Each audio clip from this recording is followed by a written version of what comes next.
First DE begin úsle tá céad míle fáilte Rosa cruú seo é gcuine ar líochán Kilmhail le hála céad bliain ó hen ar an lá. You're all heartily welcome at this Kilmichael Ambush Centenary event. My name is Pat Muldowney. Over recent years, I've participated in many history events in Cork County and City, and I'm honoured to be able to be present at this one. Our speaker tonight is Jack Lynn of the Alban Historical Society, which is involved in publishing material about the Mill Street area, the first instance, and then generally about Irish history and politics. And is currently republishing the Irish Bulletin. This is the journal of the first Dáil in the period 1921, which includes extensive descriptions of events throughout the country. And Jack's topic tonight is the lessons of Kilmichael and reflections on the War of Independence. Sorry, look at my thoughts the Jack, but Braham will Donegal Shea Ilahar Section New Enoch. Ta Donegal in the Kahirach or Kushta Queenicon Kilmhail agus Crossabari. It's Marianne Le Sean O'Kelleher agus Con O'Calchan. Ilson Schlucht the Leukra Cogan Sirsha. And Turaka, the Yenshi Fishon, Iguina Ern Leocon. I would say show and Tus Fishon. Kind of Fishon Umlon Eshkint. Neither Diana Bach Dulles Jock, the Lehan of Facebook, the Quid Donica, out in the Will and Nosk, it's in Feather and Fishon Eshkint and Shin.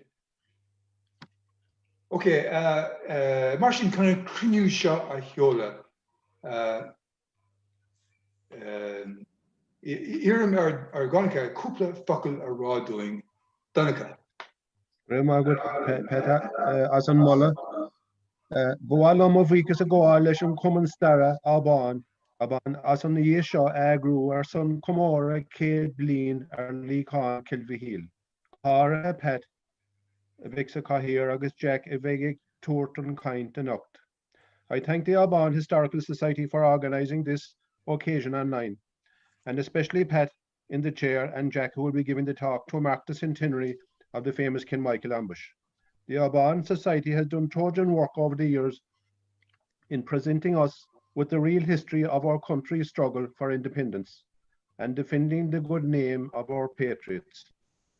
We in the Kilmichael and Crossbarry Commemoration Committee endeavour not only to keep alive the memories of all those who fought and died for Irish freedom, but also to promote the cause which they fought for, that of a 32-county free Ireland, which has yet to be achieved. The Northern state has been a failed entity from the outset, and the Southern state Republic of Ireland could never reach its full potential in a divided Ireland. The Kilmichael ambush was a very significant event in the War of Independence, and it happened at a crucial time, and the military and political ramifications the Kilmichael ambush had far outweighed the size of the battle itself. Within that is the nature of guerrilla warfare. We in the Kilmichael and Crossbarry Commemoration Committee are the custodians of the magnificent monuments at Kilmichael and Crossbarry with the ordinary people. And we remember the people gone before us that organised their erection in 1966 with funding from the ordinary plain people of Ireland. We are glad to say that both these monuments have recently been restored and are in tip-top shape for many more commemorations.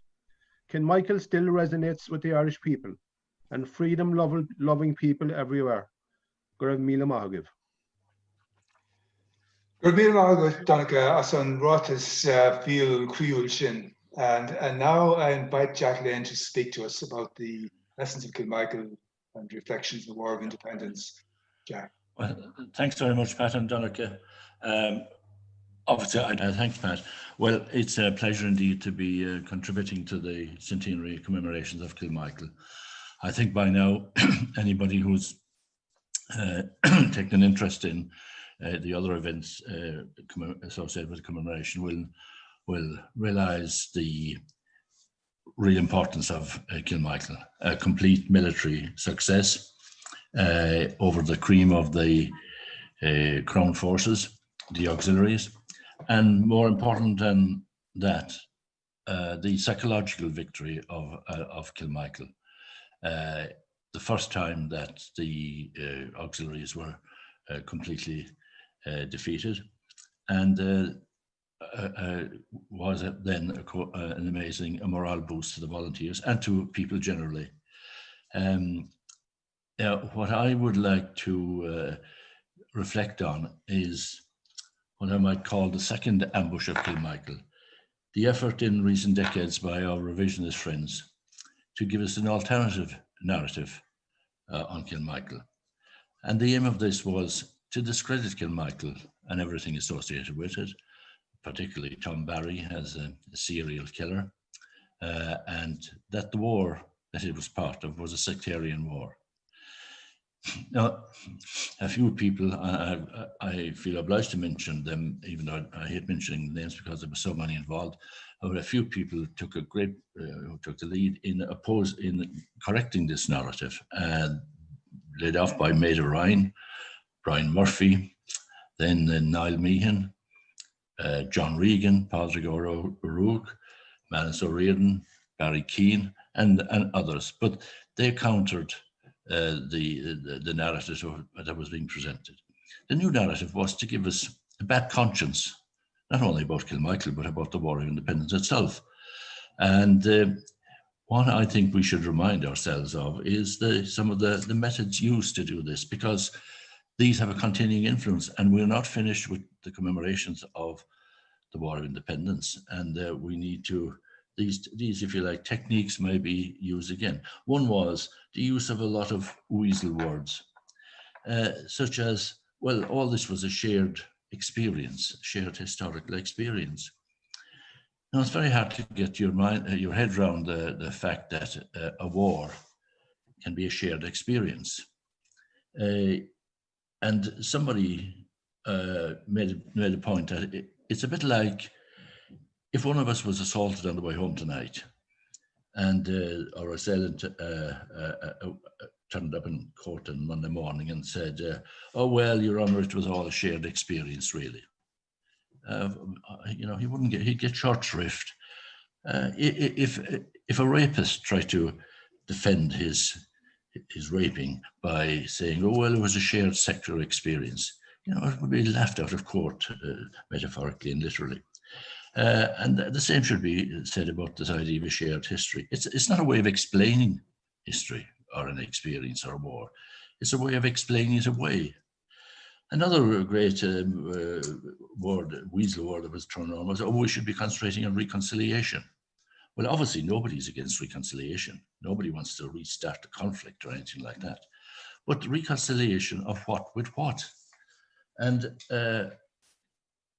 the reconciliation we are promoting, and the only reconciliation we're dealing with, is the reconciliation of the facts of a situation and the facts of that war with an account or a narrative of that war, that the two complement each other, and not an account that conflicts with the facts of the case. Again, a way of trying to belittle the conflict and explain it away. Now, fortunately, this narrative is on the back foot at the moment, and I think that was caused by an event that was planned earlier this year, the commemoration of the RIC. The government planned that, as you know, back in February, I think. And there was a revolt against this, a popular revolt against it, because people instinctively thought this is going to be a step too far. Anybody who had any knowledge of the War of Independence knew the role of the RIC. They were part of the Crown forces. And another weasel word that comes in is calling them policemen. They were not policemen, never were policemen. And that was spelled out quite clearly by the British government of the day, because it was proposed in March 1919 in the House of Commons that they become part of the National Union of Police and Prison Officers in the UK. And the Chief Secretary for Ireland, Macpherson, replied as follows: It was decided by the government that the Royal Irish Constabulary could not be permitted to join the National Union of Police and Prison Officers, inasmuch as the Royal Irish Constabulary is a semi-military force directly under the control of the Crown and subject in many respects to the same conditions of employment as the Army and Navy forces, March the 6th, 1919. So that's putting the situation quite clearly, calling a spade a spade. And for my sins, I wrote a letter to the Irish Times pointing this out, but obviously it wasn't published like many more. And so we were presented with this commemoration of a policeman. Now, there were decent people in the RIC, no doubt about that, but they all left en masse. They weren't being commemorated, and they should have been commemorated. They were brave men to do that. Now, and again, the RIC, being what they were crucial to the war, to the military effort. The TANs were a reserve of the RIC. The auxiliaries were a division of the RIC, and these people could do nothing in the country without the RIC because they didn't know anything about the country side. They wouldn't know where to go, who to look for, who to follow up, etc., etc. So the RIC were the bloodhounds for the military effort to suppress the Dáil and the independence movement. So they were crucial. And again, this was this event was abandoned, and it contributed to the government losing the next election. Now, the episode is important because I think scales fell from eyes when people realized what was being proposed here. And after that, I think we've been able to speak more plainly about the War of Independence and the real facts of the War of Independence. Now, what's the major fact of all about the War of Independence? A major fact is that it need not have happened. And therefore, the crucial event really is the general election of 1918, where the people voted overwhelmingly for independence. 75%, about 75% of the seats went to the Independence Party. Now, even Donald Trump couldn't query that result. I don't think he would have bothered hiring any solicitors to challenge it. And the people in that voted for independence. They did not vote for war. They voted for independence. Now, why did they vote like that at that time? In such massive numbers. Well, the crucial thing was that a world war had just been fought for the freedom of small nations. As far as Ireland was concerned, that's what was used to recruit up to 250,000 Irishmen. 50,000 up to 50,000 of whom were killed, the Irish at home and abroad. Now, that affected everybody in the countryside, in the country as a whole. And the people believed that. I mean, it's not, it'd be too insulting to people to think that they didn't believe what the government told them over and over again at the time. This was a fight for the freedom of small nations, which obviously all Irish people believe was the first in queue for freedom of small nations was Ireland. Now, and a thought we should give to this is that if up to 50,000 were killed, how many did all those Irish troops kill? How many Germans and Turks did they kill? Even if you give them 1 for 1, it's quite a number, hundreds of thousands maybe. So those are the type of numbers that fought, apparently, for the freedom of Ireland. Turks, who never did any harm to this country, except to the last time they intervened, as I recall, was to give money towards what's called the famine. The Germans, their scholars almost created the Gaelic revival. Yet here we were killing them for the sake, in order to obtain Irish freedom. The thing is mind-boggling when you think of it in reality. Now, a strange thing about the 1918 election, and I came across it a couple of years ago when I wanted to do something on the centenary of that, there is no book on the 1918 election. Not a single book I could come across. Hundreds, and probably now thousands of books on the War of Independence and the war and all sorts of episodes and events of the war, but no book on the vote for Irish independence.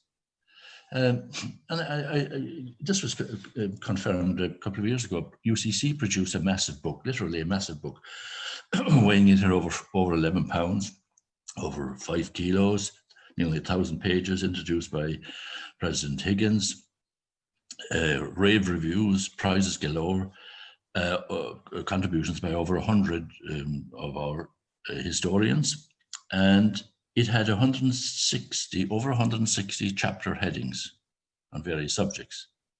Not one chapter heading on the general election.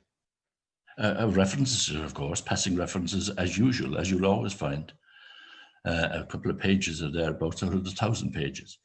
And I thought to myself, these people just don't see the wood for the trees. You couldn't possibly do a book on the Irish War of Independence without giving that election a massive part. Now, people voted, as I said, because of what they understood the war to be about. Not only that, the Americans joined the war for the same reason. National self-determination. Woodrow Wilson's 14 points were essentially for that. So they joined the war for that. The new Russian government, the Bolsheviks, left the war to do the same thing and support the colonial struggles in the imperial, by the colonies of the imperial powers throughout the world. And these have over decades been successful, and now we have dozens and dozens of nation states arising from that. The major one, of course, being China and India. And also, another reason they voted for it was an event that's not much knowledge now. Another European country, a few years previously, wanted national independence. They voted for it and got it without firing a shot. That was Norway and Sweden. And that was considered at the time the normal civilized way of dealing with self-determination. But that was ignored. So the people naturally thought it was a case of voting for independence, and we'd get it. That it would be a walk in the park, effectively. And they were right to believe that. The whole world was for it. This massive war had been fought for it, in which in total about at least 10 million people were killed. But what was the government's reaction? The British government, the government that prided itself on being the leading democratic power in the world, and that election was the biggest democratic exercise ever in the United Kingdom, because the electorate had been extended to practically all men and most women. Ignored it. And not only that, it treated it with contempt. They had no respect whatever for it. And the attitude was was spelt out by some of their propagandists, particularly a chap called Major Street. The Irish got carried away. They get these notions sometimes. They're a bit naive. They believe the propaganda they're fed, and they'll get over it. And they have good reason to think that. I see, as Street pointed out, a smack of foreign government, and they'll get up. We did it before. Don't forget the Fenians, the Young Irelanders, etc. You know, they were put down. That was it. And we'll do the same here, and it'll be all over very soon.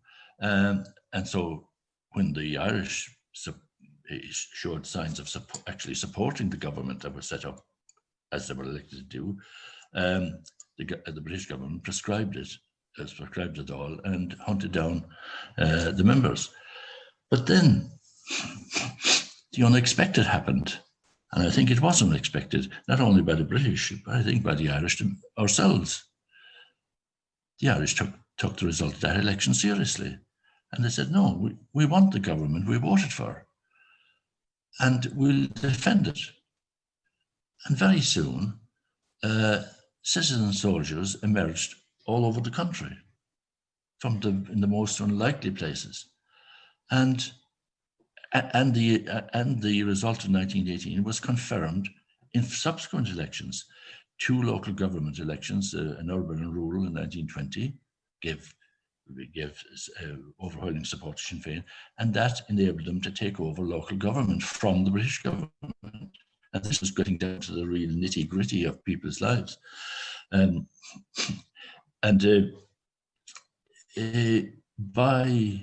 After another general election in 1921, where the result was even more overwhelming for Sinn Féin in Southern Ireland and 26 counties than 1918. Every single seat went to Sinn Féin uncontested.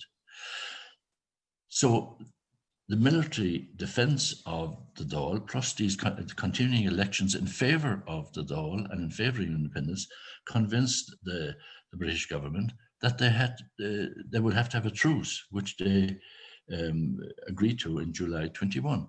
Now, this was obviously a blow, a military blow and a political blow. The British Empire, as we all know, was the greatest empire the world had ever seen, and which the sun never set. They had got that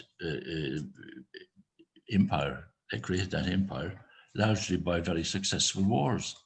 And they were well experienced in it. And you can't build empires without being good at war.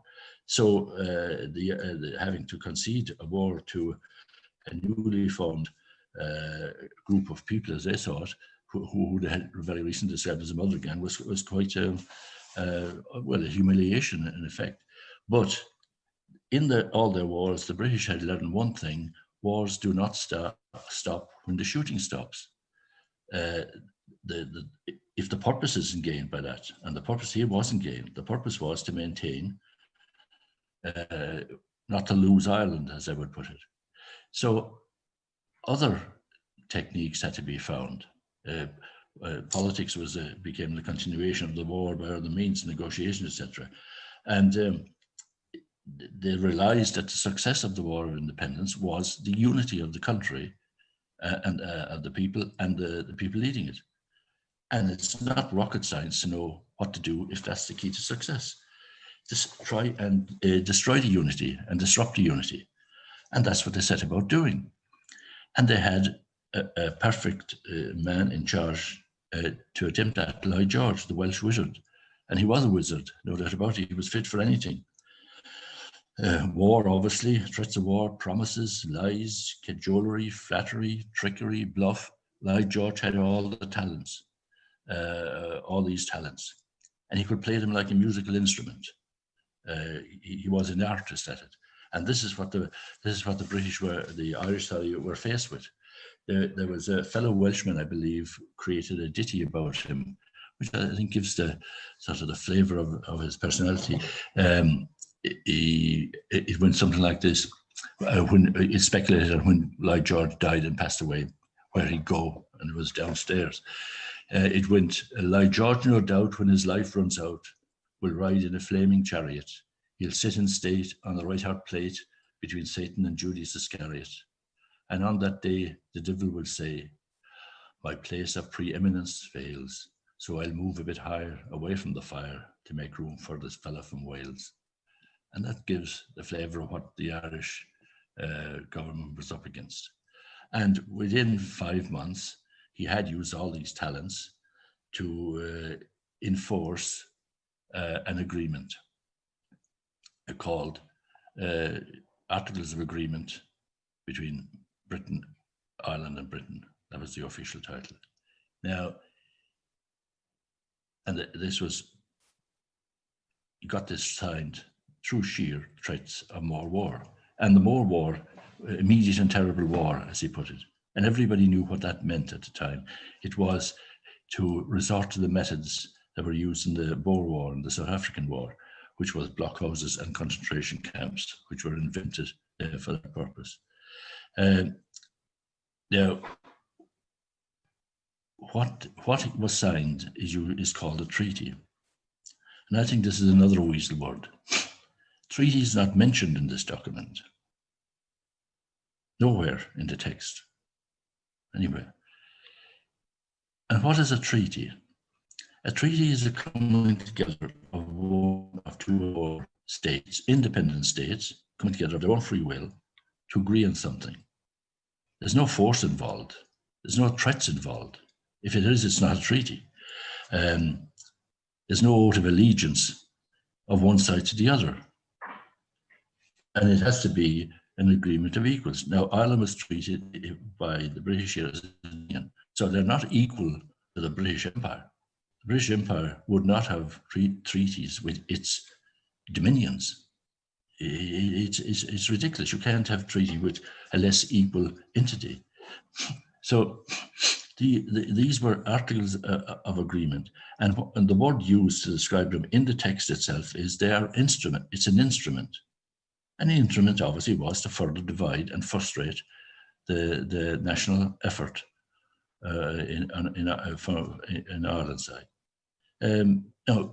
Now, paper will never refuse ink, and we'll hear in the next year or so talk about the treaty. But there was no treaty. Now, then we were told that this posed obviously a huge problem for the Irish government. And I think it's wrong for us at this moment and in this context to be judgmental about how the government had to react to it. It was a real dilemma. And its resolution, and of course it was voted on, as we all know in Dáil, as a debate. It was a debate, simply a debate, and nothing else. The Dáil could not approve the treaty.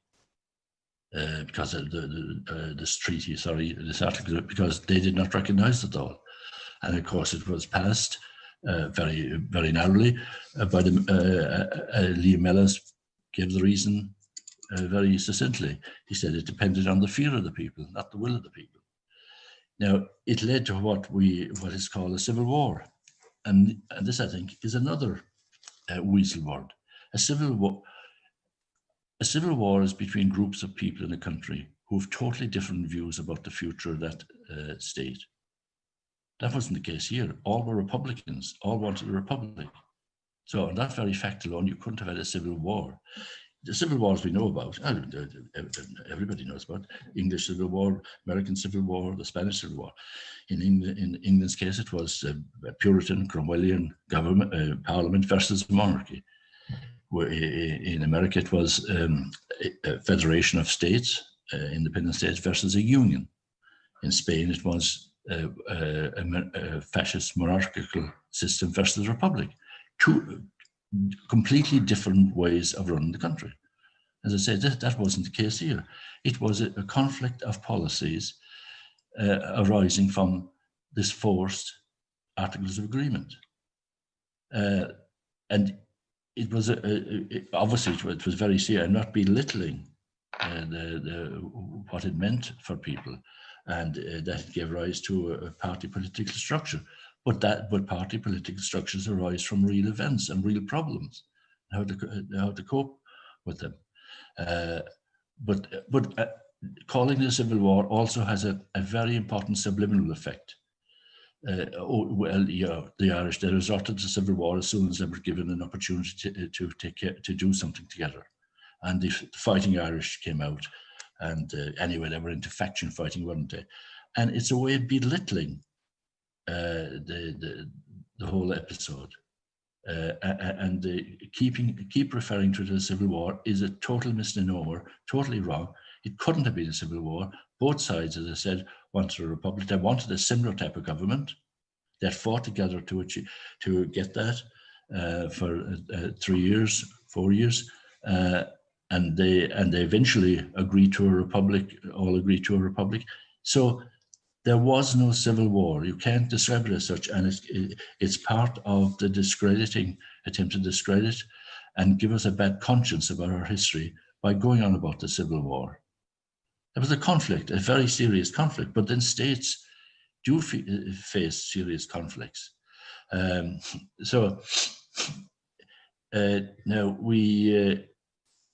I think finally, why are we really celebrating? And this is I don't like the word commemoration for Kilmichael and other events.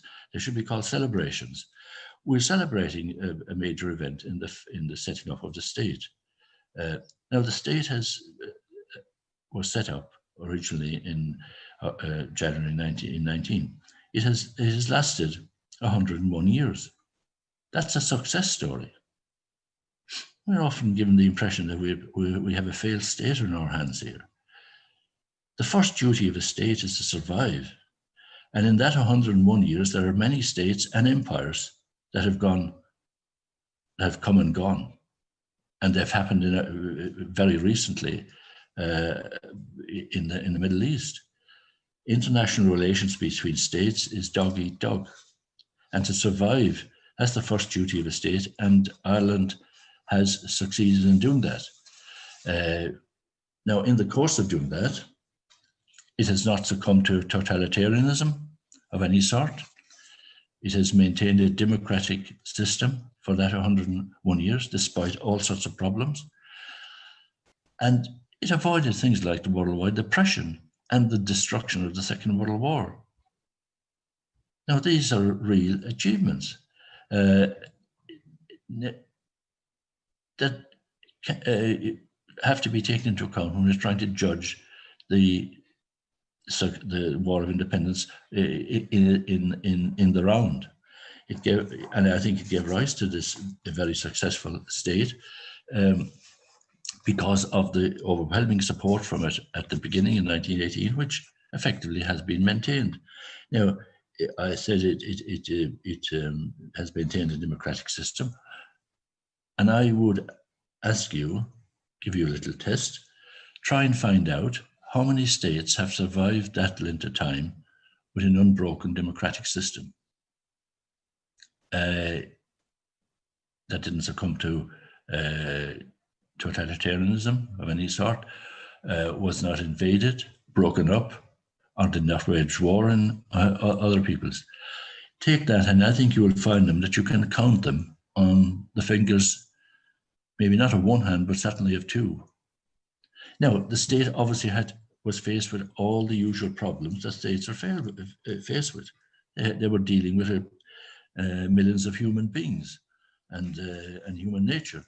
And being where it was, there were all sorts of problems, continuing problems, corruption, scandals, and economic problems, etc. And they're ongoing. And there's every state has them. This state, I would suggest, has dealt with them as good or as bad as any other state. But the crucial thing is it has survived, maintained itself, has not been broken up, has defended itself when necessary, and as I said, avoided massive problems that other countries were not able to cope with, the Great Depression, the Second World War, all the destruction that entailed.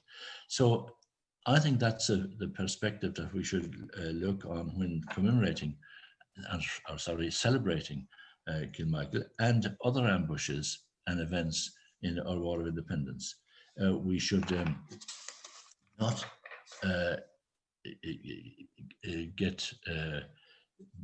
we should realize the weasel words that will be used in the rest of these commemorations, like this business of a treaty that we fought over. That there was a treaty. There wasn't a treaty. There wasn't a civil war. There was intimidation and force to continue the War of Independence, the war against independence. That's what it was. The war did not end when the shooting stopped. So I think that's why it gives me a pleasure to be a part of this commemoration, because we are commemorating, in effect, a very successful state that Kilmichael helped to found. Thanks very much. Jack, if there's one thing to remember from what you said, it's the necessity to deal objectively and honestly and realistically with the events of the War of Independence. I can't pick out all the nuggets, but I can think of what the Home Secretary, was it Macpherson, who judged that the Royal Irish Constabulary with the police force, it was a military force subject to the head of the military, which was the King of England. Yeah. And of course, another thing that you mentioned is that the people were united in the 1918 election. They were united in the local elections of 1920. They were united in the general election of 1921. The real issue there was how could they be made disunited? The war of terror to suppress them by the unelected governing power wasn't working, so that they couldn't be broken that way. So the means of breaking them was by the Welsh wizard Lloyd George, who did break that unity. So anyway, in that spirit of realism, I'd like to put a question to you. As you say, a majority of the people voted for independence in 1918, and when the unelected governing power embarked on a violent terror campaign to break them, they resisted. But now we go forward to 2 years in 1922, a majority of the elected representatives of the people voted to accept the Articles of Agreement, the so-called treaty. What's the significance? Yeah, how do you explain that? Yeah. Well, yeah, and how do you explain that? That change? Sorry. Yeah. Well, obviously that vote, as I said, I think I mentioned there was a debate on the Articles Agreement. Now, everybody could and did debate it, and that's all they could do. That's the first thing to write. The Dáil could not approve the Articles Agreement. That was written into the agreement. If you agreed with the Articles Agreement, you were not accepting the Dáil. You were abolishing it, because it spells it out very clearly. I think it's in the last clause number 18. It says, this can be approved by the government of Southern Ireland. Now, the government of Southern Ireland was not the Dáil. The government of Southern Ireland was what was put to the people in a vote in June, I think, 1921, the one that set up partition. And not a single person in Southern Ireland, in the 26 counties, voted for that government. But now the members of the Dáil were asked to approve the act of the government of Ireland, and approve that government. And after the vote in the Dáil, the people who won the vote had to traipse over to Dublin Castle and become the government of Southern Ireland and meet the Lord Lieutenant and say, we've approved the treaty under that British Act of Parliament. That's the first thing to realize. And I think, as I mentioned, what was overwhelming in that debate was Lloyd George's threat of renewed and terrible war. That's what was in everybody's mind. That's quite clear when you read the debate. Now, I think that a debate and a parliament acting under that has no moral authority. I mean, fundamental issues are not decided by the mathematical difference of a few votes. There are more important things at stake. And what was at stake was what they had versus a renewed war against the Dáil and the independence movement. So I think that vote was technically just a debate, as if anybody else had debated it. It had no authority to accept or reject the Articles Agreement. So it was all based on a sort of a fraud. They could not approve it. So I think that wasn't a debate, that wasn't a parliamentary debate in any normal sense. It wasn't the Dáil of its own free will deciding something. They were under the threat of war, and no matter what they did, they had to become something else to approve what they were discussing. The Articles Agreement, that could only be approved under the Government of Ireland Act. And they had to become this farcical Government of Ireland that nobody ever voted for a few months previously, because that election result was even more overwhelming in many ways than 1918. Not a single person in 26 counties voted for that government. The only people that could make it up were 4 appointed people from Trinity College. It was a joke. So I think that's the context that we have to see that Dáil debate. it was literally a debate and nothing else, that the Dáil itself had no authority, legal authority, to approve or disapprove. Thanks, Jack. Okay. We must keep in mind that there has been hostile propaganda about the War of Independence for the past 100 years, and that's not going to stop today or tomorrow. Anyway, I think we can close the meeting at this point. Thanks to our speaker, Jacqueline, and thanks to everyone for participating at this notable point in time, 100 years plus 3 or 4 hours since the momentous event at Kilmichael that we're commemorating. Okay. Míle buchas de gacéin seo go háirithe don í cainteoir Jacqueline, agus míle buchas de coiste cuineachán Kilbe Hill, agus Cross Barrig, as a nígras chun an tradiisiún seo a chuimhnú agus a chothú íomhá a bhuiil go léir.